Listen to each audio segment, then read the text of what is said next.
Hi everyone, welcome to अपना college. तो बात करते हैं कि अपने पोस्ट ऑर्डर और इन ऑर्डर सीक्वेंस से हम कैसे ट्री को बिल्ड करेंगे। तो जैसे कि हमने पढ़ा है कि प्री ऑर्डर और इन ऑर्डर से ट्री बिल्ड कैसे करना है, वैसे ही बहुत सिमिलर मैनर में हम पोस्ट ऑर्डर और इन ऑर्डर से ट्री बिल्ड करने वाले हैं। अब पोस्ट ऑर्डर का रूल जो है वो कहता है कि लेफ्ट सब ट्री पहले विजिट होगा, फिर विजिट होगी हमारी नोड, और उसके बाद एंड में विजिट होगा हमारा पूरा राइट सब ट्री। तो रूल पे अगर ध्यान दे तो पोस्ट ऑर्डर में हमारी जो रूट है ट्री की वो सबसे एंड में विजिट होगी। क्यों? क्योंकि पोस्ट ऑर्डर में सबसे पहले हमारी रूट का पूरा लेफ्ट सब ट्री विजिट होगा और फिर पूरा राइट सब ट्री। तो ट्री में बस नोड रह जाएगी, रूट नोड, जो कि हमारे पोस्ट ऑर्डर सीक्वेंस में एंड में आ जाएगी। तो पोस्ट ऑर्डर सीक्वेंस अगर दिया हुआ है हमें, तो उसमें लास्ट एलिमेंट होगा हमारे ट्री की रूट। And since post order is the opposite of pre order, तो बिल्ड करने का जो एल्गोरिदम है वो भी कंप्लीटली ऑपोजिट हो जाएगा। तो आइए देखते हैं कि क्या क्या चेंजेस आएंगे हमारे एल्गोरिदम में। तो हमारा पोस्ट ऑर्डर और इन ऑर्डर से ट्री बिल्ड करने का एल्गोरिदम कुछ ऐसा दिखेगा। इसमें सबसे पहले हम क्या करेंगे, हम पोस्ट ऑर्डर से शुरू करेंगे। और शुरू करेंगे कहाँ से? अपने पोस्ट ऑर्डर सीक्वेंस के लास्ट एलिमेंट से, एंडिंग एलिमेंट से। अब प्री ऑर्डर में हमने स्टार्टिंग एलिमेंट लिया था, तो हमने प्री ऑर्डर में शुरू किया था अपने 0th इंडेक्स से। और वो हमने 0 से क्यों शुरू किया था? क्योंकि प्री ऑर्डर में हमारे ट्री की जो रूट होती है वो आती है सीक्वेंस में फर्स्ट पे, मतलब 0th इंडेक्स पे, लेकिन पोस्ट ऑर्डर में रूट एंड में आ जाती है। इसीलिए हम जो अपना आइटरेशन पार्ट रखेंगे वो रखेंगे एंड से लेके स्टार्ट तक। तो हम शुरू करेंगे पोस्ट ऑर्डर के एंड से, फिर वहाँ से एक एलिमेंट को पिक करेंगे। तो इस तरह आइटरेट करते हुए हम एलिमेंट्स को पिक करते जाएंगे और उनसे क्रिएट करेंगे उनके नोड्स। अब नोड क्रिएट करने के बाद एंड से हम आ जाएंगे एंड -1 पर, तो हम डिक्रीमेंट कर देंगे पोस्ट ऑर्डर के इंडेक्स को, और फिर उस एलिमेंट को जिसका हमने अभी नोड बनाया है उसे सर्च करेंगे अपने इन ऑर्डर में। तो अब इन ऑर्डर का रूल तो सेम रहेगा दोनों केसेस में। तो इन ऑर्डर में हमें जहाँ भी एलिमेंट मिल जाएगा, हमें पता है कि इन ऑर्डर में उस एलिमेंट के लेफ्ट साइड में जितने भी एलिमेंट्स हैं वो देंगे हमें लेफ्ट सब ट्री, और राइट साइड में जितने भी एलिमेंट्स हैं वो देंगे हमें राइट सब ट्री। तो इन ऑर्डर में सबसे पहले हम लेफ्ट की जगह बिल्ड करेंगे अपना राइट सब ट्री। सिंस हमने बात कर ली है कि पोस्ट ऑर्डर प्री ऑर्डर का कंप्लीटली ऑपोजिट है, तो पोस्ट ऑर्डर में लेफ्ट की जगह सबसे पहले बिल्ड होगा हमारा राइट सब ट्री।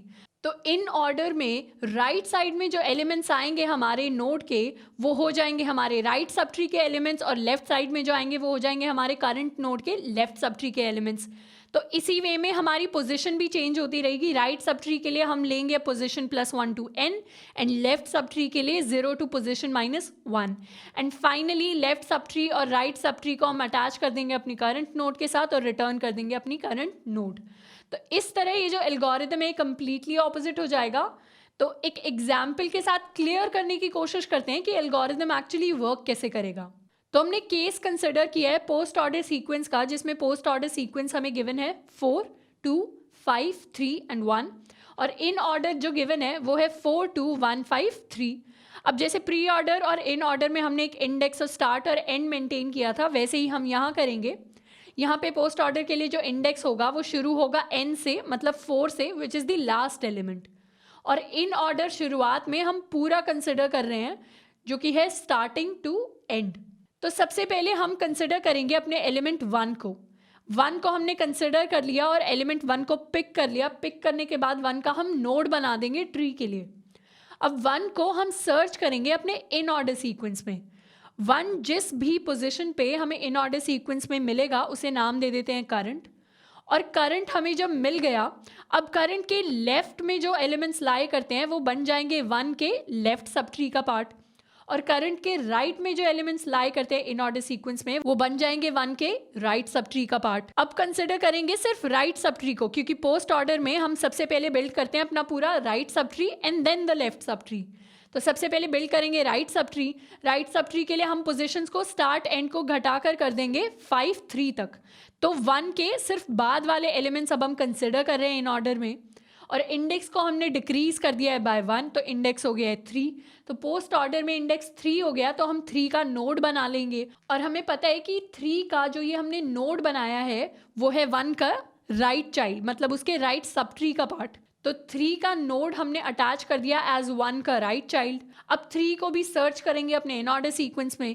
3 जहां भी इन ऑर्डर सीक्वेंस में मिला उसे पोजीशन दे देंगे हम करंट। अब करंट हमें मिल गया है, अब हमें क्या चेक करना है, हमें एनालाइज करना है कि करंट के लेफ्ट में जो एलिमेंट्स हैं वो हैं हमारे 3 के लेफ्ट सब ट्री का पार्ट, और करंट के राइट में जो एलिमेंट्स हैं वो हैं उसके राइट सब ट्री का part. But since 3 is the last element in our in order sequence, तो 3 का कोई राइट सब ट्री है ही नहीं, तो हम जाएंगे सिर्फ 5 पर।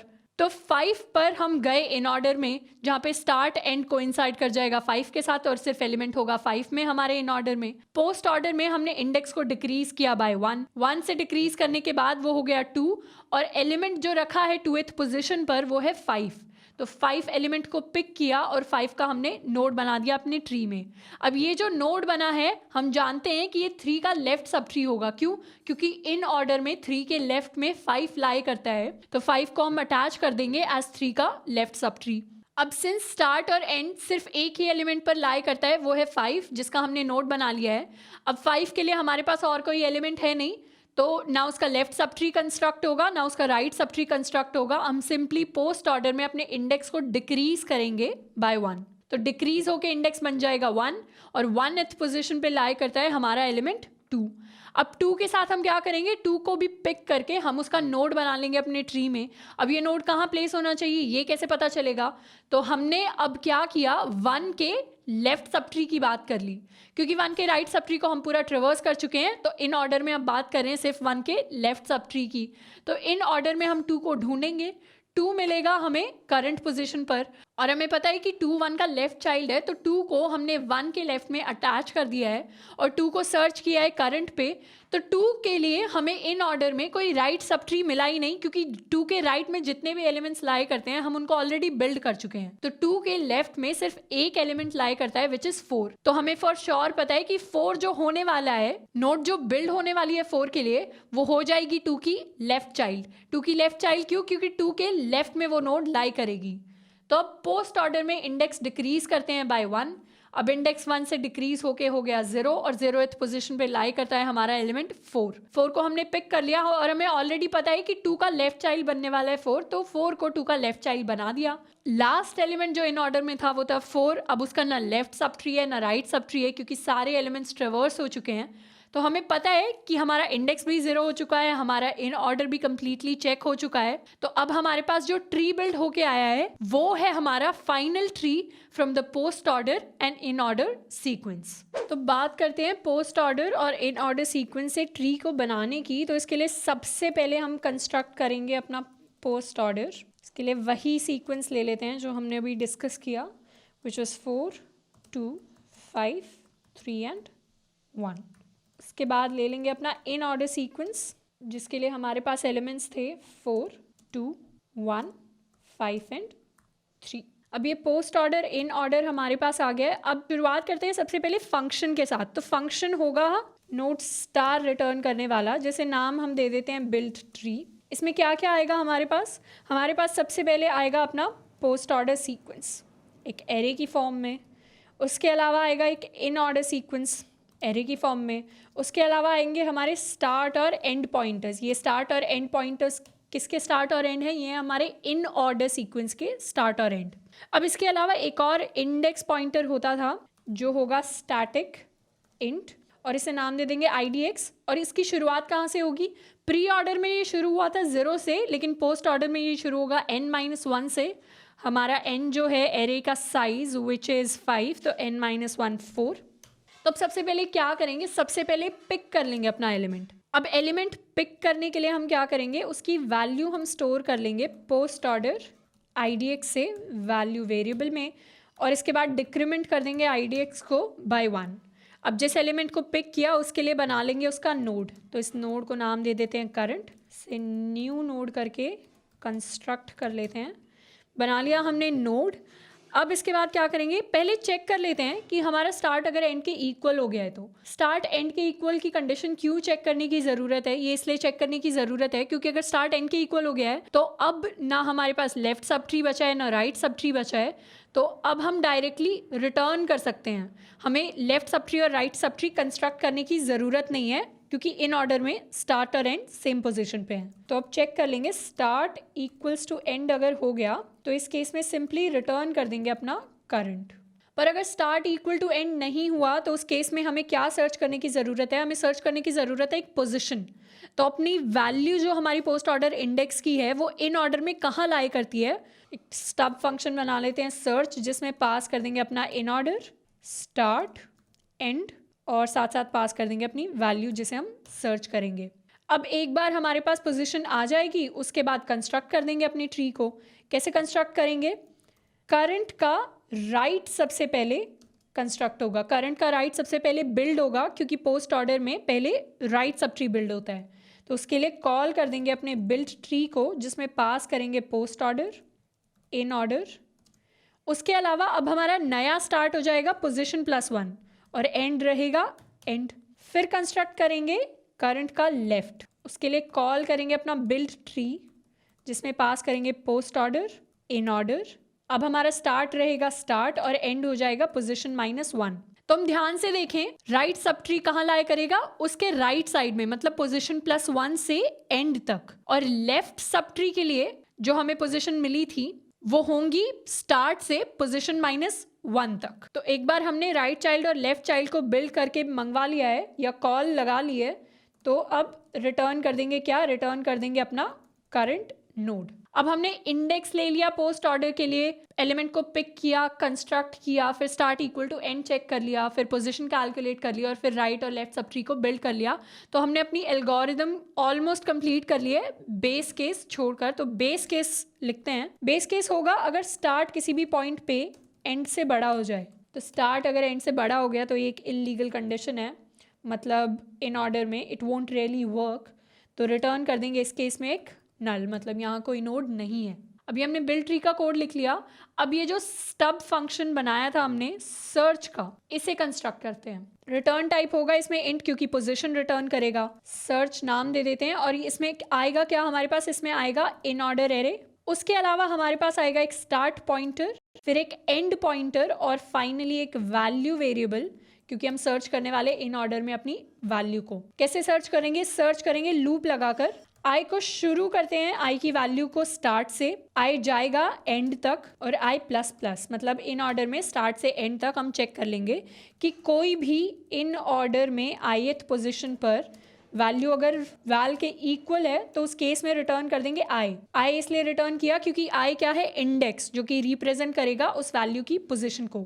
और अगर आई कहीं मिलता नहीं है तो उस केस में रिटर्न कर देंगे -1। लेकिन ये -1 की कंडीशन कभी रीच ही नहीं होगी। क्यों नहीं रीच होगी? क्योंकि हमारा जो वैल्यू है वो हमेशा इन ऑर्डर सीक्वेंस में स्टार्ट या एंड के बीच में कहीं पे लाई करेगा ही करेगा, नहीं तो हमारा जो इन ऑर्डर सीक्वेंस है वो गलत दिया हुआ है हमें। तो रिटर्न -1 कभी रीच नहीं होगा। बिल्ड ट्री हमने लिख लिया। इसके अलावा लिख लेते हैं एक और फंक्शन इन ऑर्डर प्रिंट कराने के लिए, ताकि फाइनली हम टेस्ट कर सके कि हमारा जो ट्री बिल्ड होके आया है वो सही भी है या नहीं। तो इन ऑर्डर का कोड हम जानते हैं, कैसे लिखते थे? इन ऑर्डर प्रिंट, इसमें आएगा क्या हमारे पास आएगा नोड पॉइंटर रूट। तो हम क्या करेंगे? इन ऑर्डर का रूल कहता था सबसे पहले लेफ्ट सब ट्री के लिए कॉल, तो लेफ्ट सब ट्री के लिए कॉल लगाते हैं। इन ऑर्डर प्रिंट कॉल करते हैं रूट के लेफ्ट के लिए। उसके बाद सी आउट कर देंगे क्या? सी आउट कर देंगे रूट का डेटा और फिर एक स्पेस, फिर इन ऑर्डर प्रिंट कॉल कर देंगे अपने रूट के राइट के लिए। और इन ऑर्डर में हमारी बेस केस की कंडीशन होती थी कि रूट अगर नल हो जाए, मतलब कोई नोड यहाँ एग्जिस्ट नहीं करता, तो इस केस में सिर्फ रिटर्न कर देंगे, कुछ प्रिंट नहीं करेंगे। तो इन ऑर्डर प्रिंट हमने बना लिया। अब सबसे पहले बिल्ड करेंगे अपने ट्री को पोस्ट ऑर्डर और इन ऑर्डर सीक्वेंस पास करके। तो जो ट्री बिल्ड होगा उसका रूट हम स्टोर कर लेंगे इस वेरिएबल में और कॉल कर देते हैं बिल्ड ट्री को। बिल्ड ट्री में क्या पास करेंगे? पास करेंगे पोस्ट ऑर्डर, उसके बाद इन ऑर्डर, उसके बाद पास करेंगे अपना स्टार्ट जो शुरू में होगा 0 और एंड हमारा शुरू में होगा n-1 विच इज़ 4। फिर कॉल करेंगे इन ऑर्डर प्रिंट जिसमें पास करेंगे अपना रूट और सी आउट कर देते हैं एक नेक्स्ट लाइन। तो ये हमने कोड कर लिया है, इसको अब टेस्ट करते हैं। अब ये एरर इसलिए आया क्योंकि नोड को हमने नोड पॉइंटर नहीं बनाया, तो नोड पॉइंटर बना दिया, सेव कर दिया, क्लियर कर देते हैं, कंपाइल करेंगे, कंपाइल हो गया।